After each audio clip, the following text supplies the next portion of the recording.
अभी का स्थिति है हिंदुस्तान में, पता नहीं आपके यहाँ पाकिस्तान में भी है, जो हम देखते हैं सुनते हैं, कि राजनीतिक स्तर बहुत घटिया हो गया जी जी। है। और इस हमाम में सब नंगे हैं, कोई शुचिता की बात नहीं है, कोई संस्कार की बात नहीं है, कोई आदर्श की बात नहीं है। हम्म। हमें पावर चाहिए। 10-15 साल में पाकिस्तान के अंदर वो सेक्युलर वॉइसेस स्ट्रांग हो रही हैं, और इंडिया के अंदर इस तरह की कम्युनल रिलीजियस चीजें जो है वो बढ़ी हैं, दोनों साइड जफर भाई, हैं। जफर भाई, यहाँ खोखला ड्रम पीटा जा रहा है। और आप बीजेपी के आप, बीजेपी के मेंबर होकर ये बातें कर रहे हैं। अगर आपके अंदर जज्बा था और हम्म आपको लगा कि गलत हो रहा है, आपकी आवाज को दबाई जा रही है, तो आप रिबेल कर जाते, हम्म। हीरो बन जाते, विश्व वर्ल्ड हीरो बन जाते।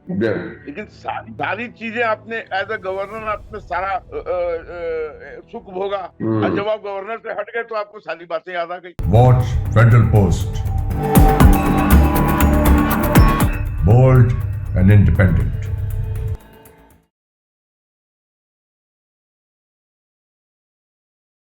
अस्सलाम वालेकुम, मैं हूं हसन जफर और आप देख रहे हैं फेडरल पोस्ट। इंडिया नोएडा से आलोक वस्त साहब हमारे साथ मौजूद हैं, बीजेपी के मेंबर हैं और एनालिस्ट हैं। वेलकम टू फेडरल पोस्ट आलोक साहब। धन्यवाद।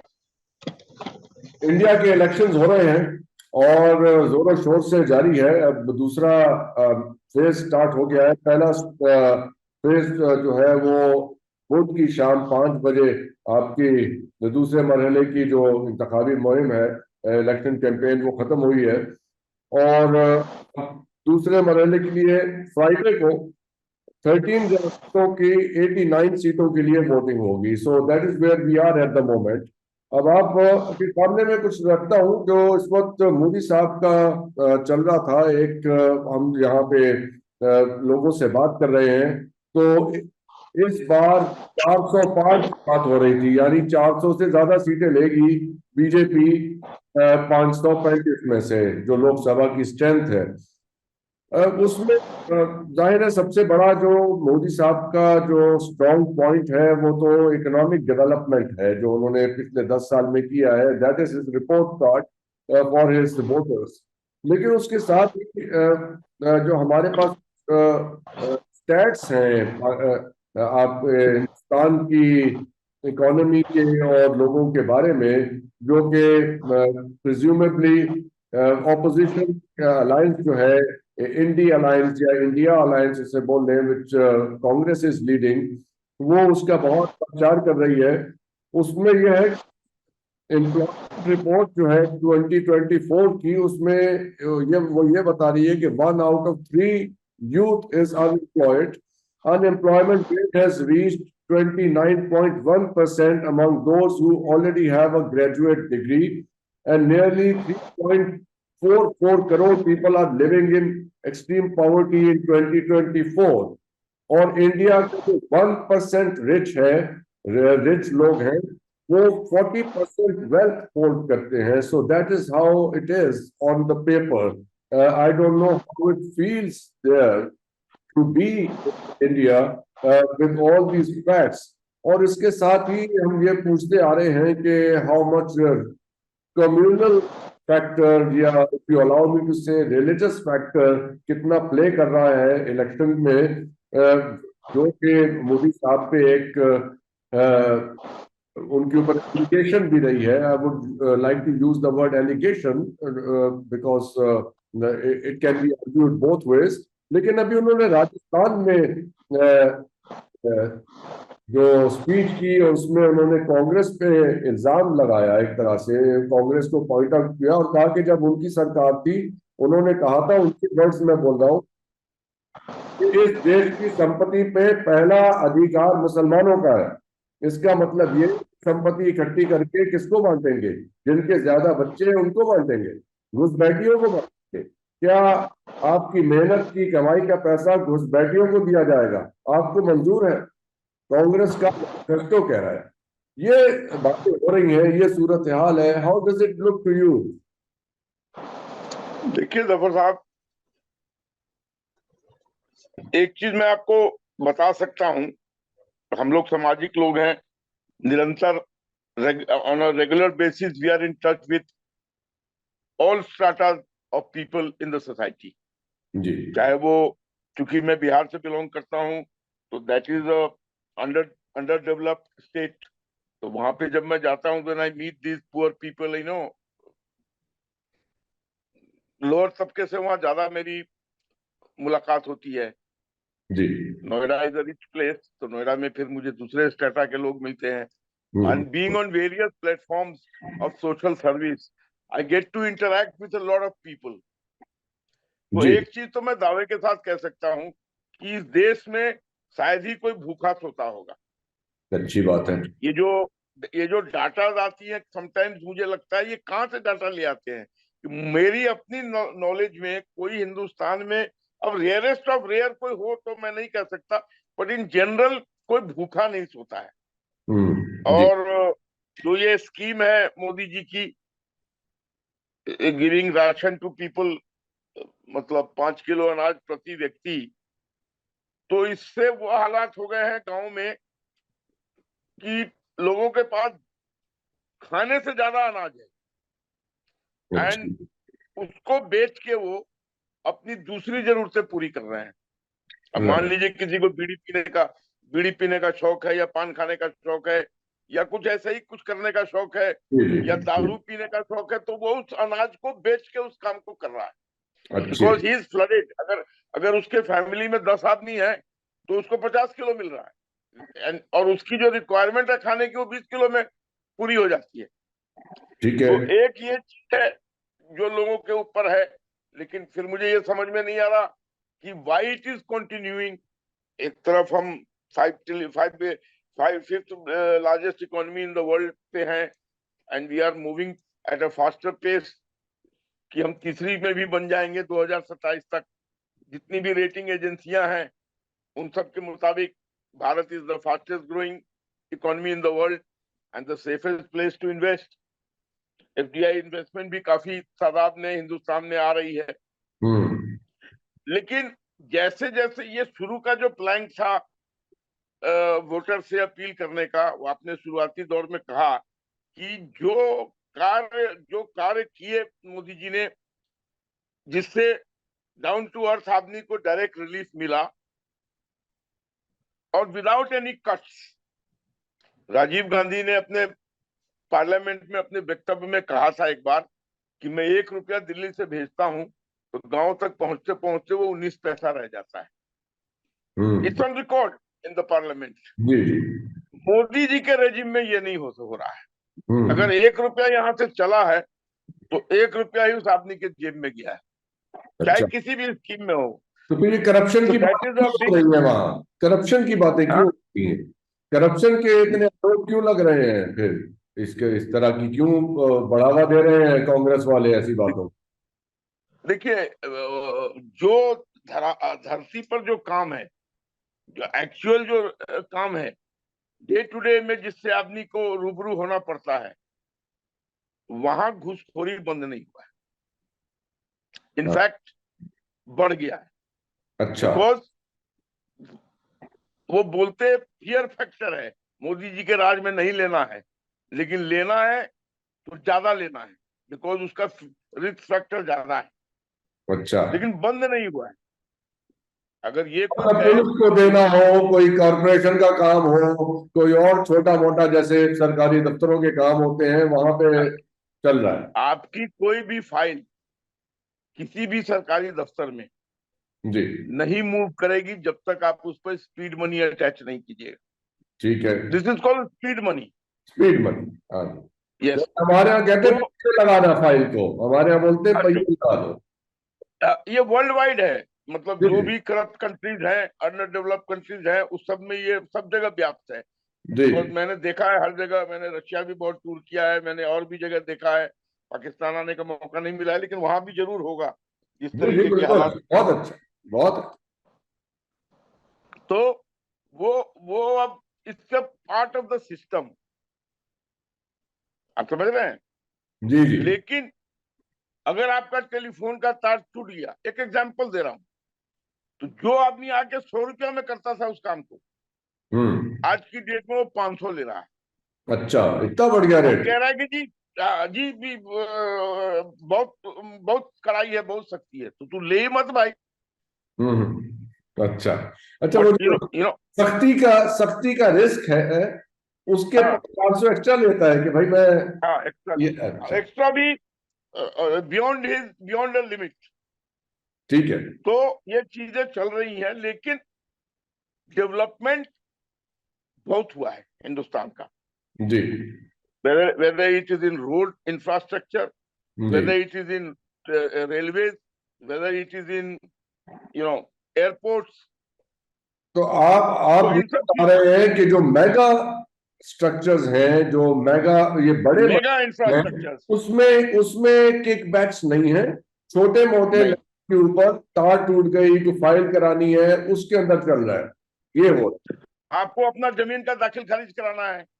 जी यू नो व्हाट इज दाखिल खारिज? इज दैट आपने मेरे से जमीन खरीदी तो मेरे नाम से हट के आपके नाम पे चढ़ जाए। ट्रांसफर करते दैट इज हैं कॉल्ड जी जी। दैट इज कॉल्ड दाखिल खारिज इन इंडिया। तो all these type of work involve money and हाँ स्पीड जी, मनी। वो हमारे यहाँ पटवारी अदरवाइज पता नहीं आप क्या क्या बोलते हैं उनको। वही पटवारी बोलते हैं हमारे यहाँ भी। हाँ तो बस अदरवाइज वो आपको इतने लीगल रैंगल्स में डाल देगा कि आप दौड़ते दौड़ते आपके कितने जोड़े चप्पल गिर जाएंगे जी जी कि जी। ये ले आओ, वो ले आओ, वो ले आओ, वो कागज नहीं है इसमें, हाँ जी, तो अंगूठी का निशान these सही नहीं लगा हुआ। हाँ, so हाँ, these things have not stopped, right but mega infrastructural development has taken place. It has infused, cities are transforming। और जो दो चार काम मोदी जी ने किए हैं, like one is building toilets for the women, yes. इस सब का बड़ा बड़ा इम्पैक्ट पड़ा है गाँव के अंदर।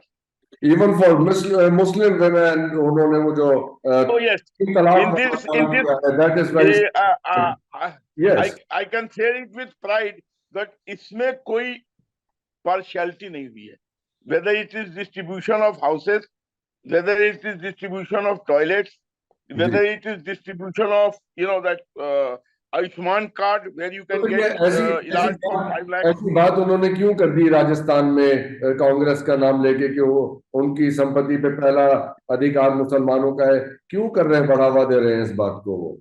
ये देखिए, जो ये बात है पता नहीं मनमोहन सिंह ने कभी बोली थी। अच्छा, These words were spoken by Manmohan Singh. अच्छा, अब किस संदर्भ में बोली थी, कब बोली थी, इसका मुझे पूरा ज्ञान नहीं, लेकिन बोली थी। चलिए कंटेक्स्ट क्या था ये मुझे पता नहीं। ठीक है, इसको लोग बार बार इस्तेमाल करते हैं for their benefit. Okay, political. और अभी का स्थिति है हिंदुस्तान में, पता नहीं आपके यहाँ पाकिस्तान में भी है, जो हम देखते हैं सुनते हैं, ये राजनीतिक स्तर बहुत घटिया हो गया है। जी जी। और इस हमाम में सब नंगे हैं, कोई शुचिता की बात नहीं है, कोई संस्कार की बात नहीं है, कोई आदर्श की बात नहीं है। हमें पावर चाहिए। तो पावर पॉलिटिक्स हो रही है, चाहे उसके अंदर कुछ भी कह दिया जाए।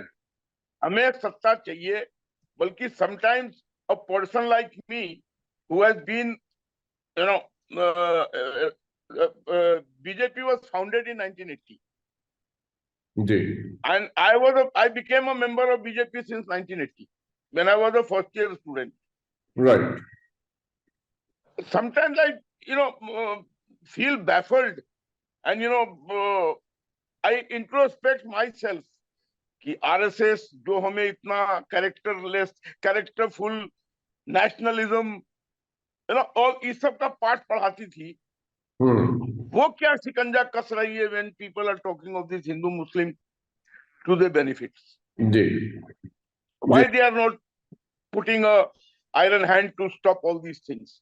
जी। ये सेकेंड फेज में जो स्पीचेस का दौर आया है, जी, it is not very healthy. मैं आपके साथ शेयर करूं कि हमारे यहाँ पाकिस्तान में इसको बहुत कमेंट किया जाता था। हिंदुस्तान में एक सेक्युलरिज्म है, और क्योंकि यहाँ पे जाहिर है कि एक डिफरेंट डायनामिक्स थी। अब हमने ये देखा है कि पिछले 10-15 साल में पाकिस्तान के अंदर वो सेक्युलर वॉइसेस स्ट्रॉन्ग हो रही हैं, और इंडिया के अंदर इस तरह की कम्युनल रिलीजियस चीजें जो है वो बढ़ी हैं, दोनों साइड जफर भाई, हैं। जफर भाई, यहाँ खोखला ड्रम बीटा जा रहा है। और आप आप, बीजेपी के मेंबर होके ये बातें कर रहे हैं। मैं आपको बता रहा हूँ ना, खोखला ड्रम का मतलब आपको समझा देता हूँ। जी जी। 2017 से 2023 तक, 24 तक जी। एक भी दंगा नहीं हुआ। ये एनआरबी का, एससी का रिकॉर्ड से मैं आपको कोट कर रहा हूँ। एक दंगा नहीं हुआ, 2007, हाँ, दंगा नहीं हुआ, यानी लड़ाई झगड़ा 2007, नहीं हुआ।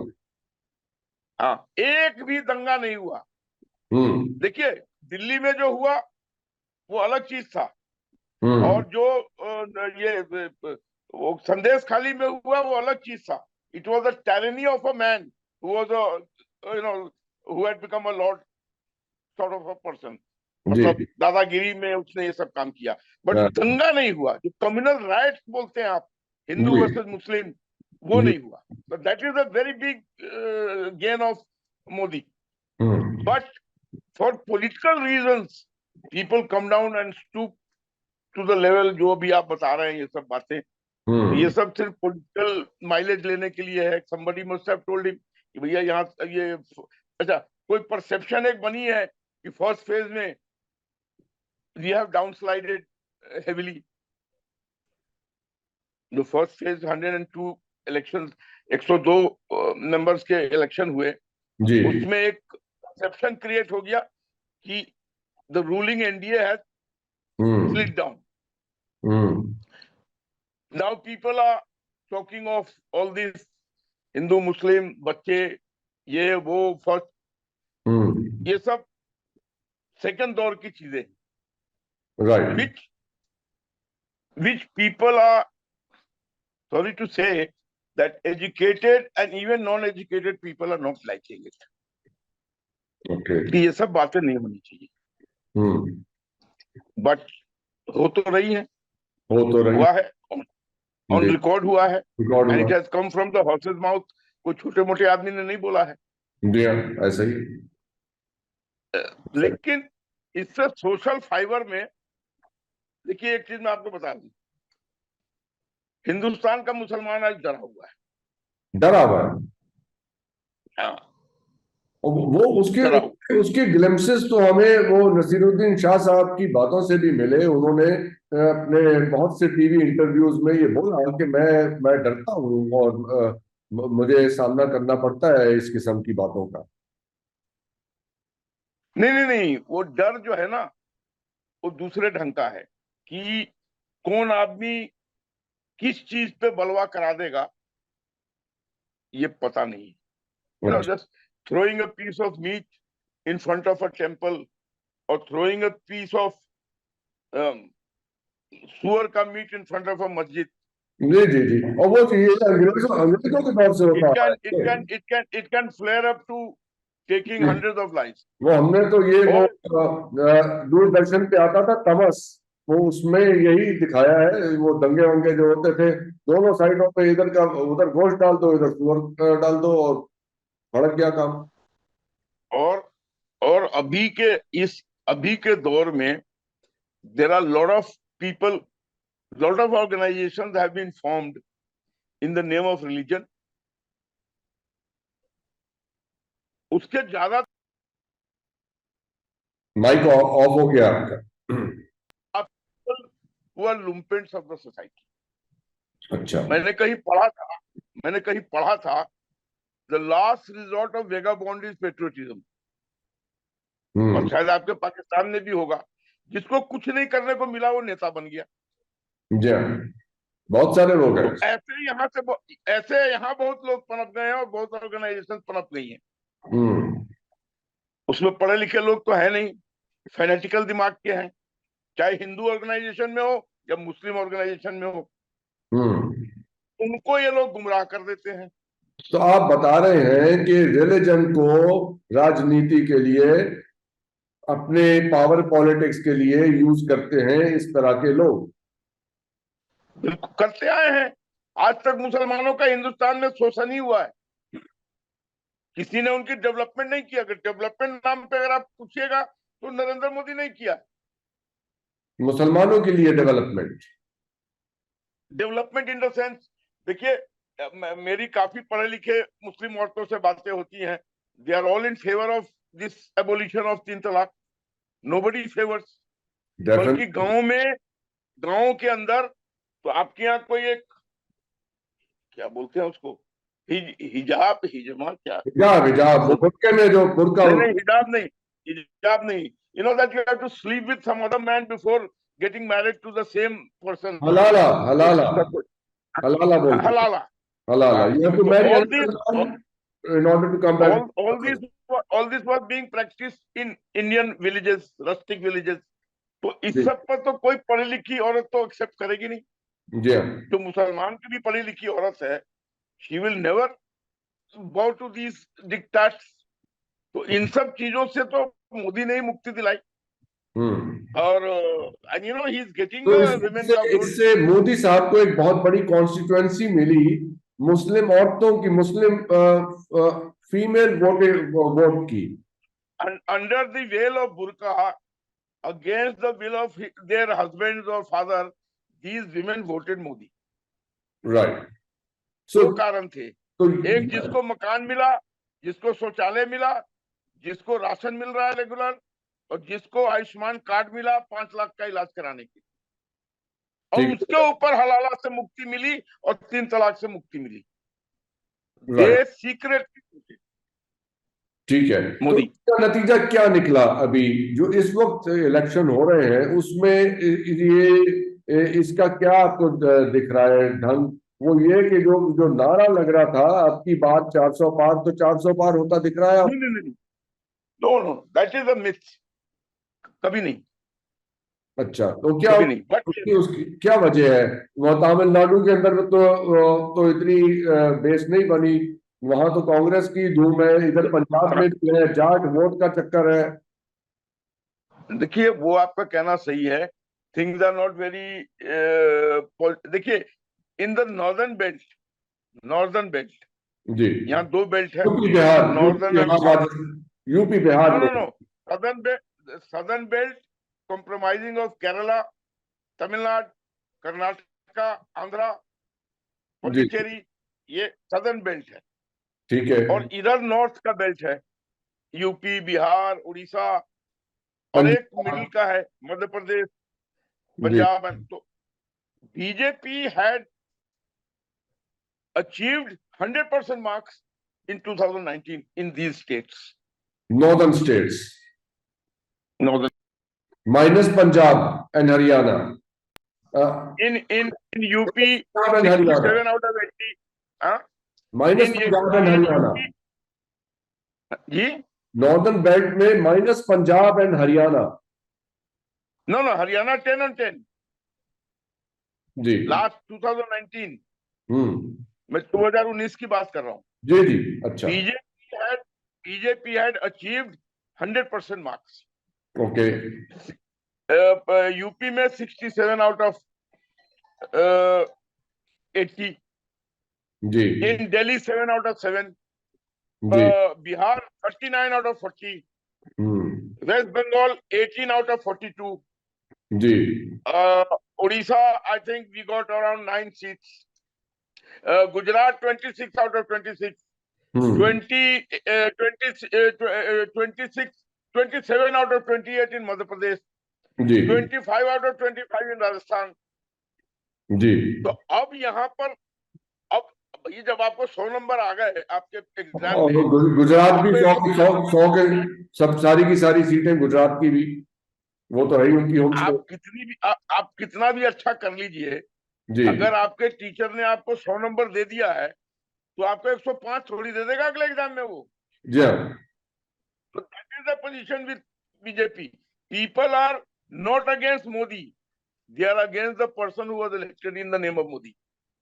Okay, because that guy didn't care to come and meet the people regularly. यानी कि मोदी साहब ने लोगों को नॉमिनेट किया है, जो ने टिकटें बांटी है बीजेपी ने, उन्होंने फायदा उठाया है या करप्शन की है, या लोगों को वो they could not come up to their expectations. Corruption तो मैं नहीं बोलूंगा, बिकॉज मोदी जी की शक्ति इतनी ज्यादा है कि जो भी इस सब काम में थोड़ा भी पकड़ा गया उनकी रिपोर्टिंग में, he has been sideline. Right. I can name a few of them, but let's not talk about that just now. Yes. लेकिन हाँ, निकम्मापन. Okay. पब्लिक सर्वेंट से पीपल एक्सपेक्ट इंटरैक्शन, वो Hmm. आया ही नहीं. बाबू बन गए. अच्छा, दिल्ली जाके लोगों ने जब वोट किया तो उन्होंने ये नहीं देखा इट वाज जफर साहब. Any Tom Dick and Harry who had the ticket, people's mind was Modi should be the prime minister. So all Tom, Dick and Harry made it to parliament. ठीक है. But this time जिन लोगों का third term मिला है ticket, उनके लिए थोड़ी problem. अच्छा. जिन्होंने काम नहीं किया, तो अभी जो जिन्होंने काम नहीं किया, अभी 2024 के ये करंट इलेक्शन जो है, इसमें बीजेपी के पास कोई मुस्लिम कैंडिडेट्स नहीं है. तो ये क्या, हाउ डज इट लुक? तो फिर उसमें अगर तो मुस्लिम खवातीन, देखिए हमारे पास ये आता है कि अगर तो मुस्लिम वेमेन वोट बीजेपी को इतना सपोर्ट दे रहा है तो उसमें से कुछ कैंडिडेट्स भी देने चाहिए थे कि नहीं देने चाहिए थे, और what happened? They never applied. So no, they have applied, but they have been denied. Okay. Because एक धड़ा है जो सोचता है कि अगर हिंदू कंसोलिडेटेड रह गया तो हमें किसी की जरूरत नहीं. Okay. And that is pure politics. That is not hate towards Muslims. That is typical politics. Yes, it is pure politics. Yes. हमें जरूरत ही नहीं है. आप समझ रहे हैं? नहीं तो जिस तरीके से मुस्लिम औरतों ने साथ दिया, बहुत सी पार्टी में भी ज्वाइन की, पढ़ी लिखी सब, अच्छी पत्रकार, अच्छी एडवोकेट्स, दे ज्वाइन बीजेपी, लेकिन किसी को टिकट नहीं मिला. हमें लगता था कि 5-7 टिकट मिलेगा. तो आपको बुरा लगा? आपको एज अ बीजेपी मेंबर आपको बुरा लगा? ये मुझे बुरा इसलिए लगा कि जब तक आप किसी को नजदीक नहीं लाओगे अपने, तब तक वो आपको पहचानेगा कैसे? दूर से तो आपको कोई भी कह सकता है कि Alok is a terrorist. Yes. मुझे भी कह सकता है जफर साहब is a big terrorist. But once I get to know you, उठेंगे, बैठेंगे, खाएंगे, पिएंगे, साथ में कैंपेनिंग करेंगे, तो फिर एक दूसरे को समझने का भी तो मौका मिलेगा. एग्जैक्टली. वो दूरियां मट जाएंगी जो बनी हुई हैं. परसेप्शन है, तो परसेप्शन पिघल जाएगा. तो अच्छा, अभी पाकिस्तान में ऐसा माहौल है, मैं आपके साथ शेयर कर देता हूं कि यहाँ पे एंटी इंडिया सेंटिमेंट नहीं है लोगों के अंदर, और ये कोई पॉलिटिकल पार्टी इसको एक्सप्लॉइट तो तभी करेगी जब वो एग्जिस्ट करेगा. ना कोई बढ़ावा देने में इसमें इंटरेस्टेड है एंटी इंडिया सेंटिमेंट यहाँ पे. वहां पे एंटी पाकिस्तान सेंटिमेंट कहीं पॉलिटिक्स में अभी भी आ रहा है कि जैसे 2019 में पुलवामा हो गया, और तो क्या अभी 24 के अंदर दोबारा है? that stick still exists. Okay. अंतोगत्वा लास्ट रिजॉर्ट पाकिस्तान पे डाल दिया जाता है. अभी भी डला है. हमें तो नहीं पता. हमने तो वो सुना कि पुलवामा में जब हुआ तो यहाँ पे तो कहा कि वो चले, दैट इज हिस्ट्री. लेकिन सत्यपाल मलिक जी ने, जम्मू कश्मीर के जो गवर्नर थे, उन्होंने कहा कि जब ये हुआ वहां पे पुलवामा में, तो वो वहां गवर्नर थे जम्मू कश्मीर के, उन्होंने कहा कि मुझे कहा गया और मुझे समझ आ गई कि ये पाकिस्तान पे डाल देंगे इलेक्शन गेम्स के लिए. सर एक चीज बताइए जफर भाई, ये बातें उनको तभी याद आई जब वो गवर्नर से हट गए थे. अब ये और बात, अगर नहीं, अगर कैरेक्टर था तो should have resign on that issue. वो नेशनल हीरो बन जाते. thereafter he went to Goa as a governor. Even From there he went after to, that, even after that. and then yes, and thereafter, because you see, अगर आपके अंदर जज्बा था और आपको लगा कि गलत हो रहा है, आपकी आवाज को दबाई जा रही है, तो आप रिबेल कर जाते, हीरो बन जाते, विश्व वर्ल्ड हीरो बन जाते। लेकिन सारी चीजें आपने एज अ गवर्नर आपने सारा सुख भोगा, और जब आप गवर्नर से हट गए तो आपको सारी बातें याद आ गई। जो पॉलिटिकल पार्टी इशूलेस थी वो आपको पकड़ के सामने ले आई कि चलो भाई इसी इशू पे कुछ कर ले। हाँ जी, वजह से सरकार के अफसर जब रिटायर होते हैं तो नेक हो जाते हैं हमारे यहाँ। हाँ, and let me tell you one thing. 2019 victory of BJP was 50% से ऊपर का कंट्रीब्यूशन था पुलवामा का, 60% भी हो सकता है। तो सेंटिमेंट्स, तो ये एलिमेंट है, मतलब ये है कि ये कुछ ना मिले तो चलो ये कर लो, ये तो बिक ही जाएगा सौदा। और पाकिस्तान के जो हालात हैं, मतलब पता नहीं, वहां लोग बताते हैं कि महंगाई बहुत ज्यादा हो गई है, 700 रुपए किलो आटा बिक रहा था, पता नहीं सच है या गलत है।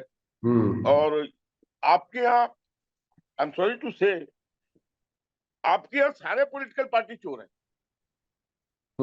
जिसको मौका मिलता है वो अपना उल्लू सीधा कर लेता है। अभी हमारे यहाँ अभी गंदम कटती है ना, ये मौका, ये टाइम है, बम्पर क्रॉप है हमारे यहाँ, एक्स्ट्रा गंदम है, एक्स्ट्रा।